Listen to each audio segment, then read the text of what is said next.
एक समय की बात है कि विष्णु भगवान का विवाह लक्ष्मी जी के साथ निश्चित हो गया।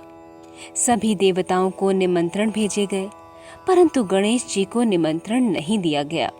अब भगवान विष्णु की बारात जाने का समय आ गया। सभी देवता विवाह समारोह में आए। सबने देखा कि गणेश जी कहीं दिखाई नहीं दे रहे हैं। तब वे आपस में चर्चा करने लगे कि क्या गणेश जी को नहीं न्योता है या स्वयं गणेश जी ही नहीं आए हैं। तभी सबने विचार किया कि विष्णु भगवान से ही इसका कारण पूछा जाए। विष्णु भगवान से पूछने पर उन्होंने कहा कि हमने गणेश जी के पिता भोलेनाथ महादेव को न्योता भेजा है। यदि गणेश जी अपने पिता के साथ आना चाहते तो आ जाते। अलग से न्योता देने की कोई भी आवश्यकता नहीं थी। दूसरी बात ये है कि उनको 1.25 मन मूंग, 1.25 मन चावल, 1.25 मन घी और 1.25 मन लड्डू का भोजन दिन भर चाहिए। यदि गणेश जी नहीं आएंगे तो कोई बात नहीं, दूसरे के घर जाकर इतना सारा खाना पीना अच्छा भी नहीं लगता।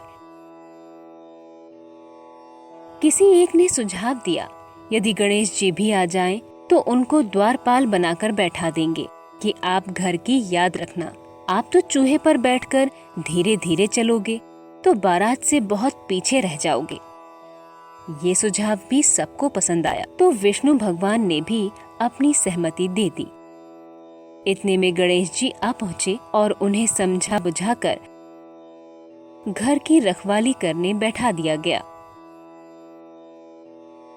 बारात चल दी। तब नारद जी ने देखा कि गणेश जी तो दरवाजे पर ही बैठे हुए हैं, तो वे गणेश जी के पास गए और रुकने का कारण पूछा। गणेश जी कहने लगे कि विष्णु भगवान ने मेरा अपमान किया है। नारद जी ने कहा कि आप अपनी मूषक सेना को आगे भेज दें तो वह रास्ता खोद देगी, जिससे उनके वाहन धरती में धंस जाएंगे। तब आपको सम्मान पूर्वक बुलाना पड़ेगा। अब तो गणेश जी ने अपनी मूषक सेना जल्दी से आगे भेज दी और सेना ने जमीन खोद दी। जब बारात वहां से निकली तो रथों के पहिए धरती में धंस गए। लाख कोशिश करें परंतु पहिए नहीं निकले। किसी की समझ में नहीं आ रहा था कि अब क्या किया जाए। तब नारद जी ने कहा, आप लोगों ने गणेश जी का अपमान करके अच्छा नहीं किया। यदि उन्हें मनाकर लाया जाए तो आपका कार्य सिद्ध हो सकता है और यह संकट टल सकता है।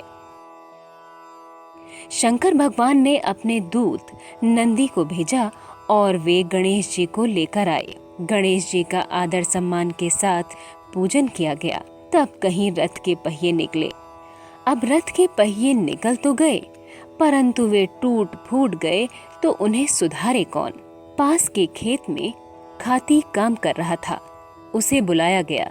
खाती अपना कार्य करने के पहले श्री गणेशाय नमः कहकर गणेश जी की वंदना मन ही मन करने लगा। देखते ही देखते खाती ने सभी पहियों को ठीक कर दिया।